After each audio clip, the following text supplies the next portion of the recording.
Hari ni kita mulakan masak kari telur dengan kentang.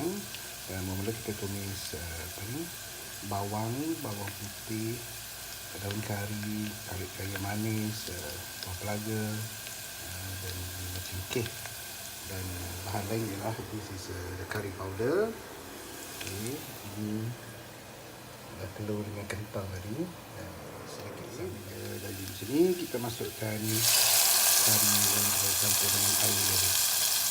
Okay. Bau pun sedap ni. Kita masuk tadi campuran kari powder dengan air tu, dan kita tunggu sampai dia pecah minyak.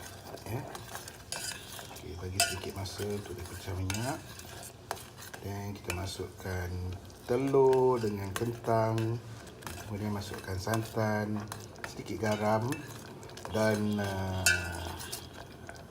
asam keping. Tengok tu, bau dia pun dah naik. Sedap nak bau dia.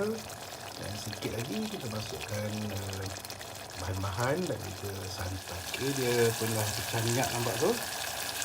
Kita masukkan santan.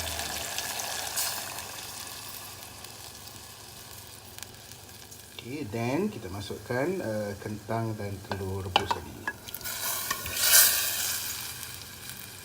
Semua bahan-bahan dah masuk, kita tunggu dia mendidih dan kari telur dengan kentang pun ready.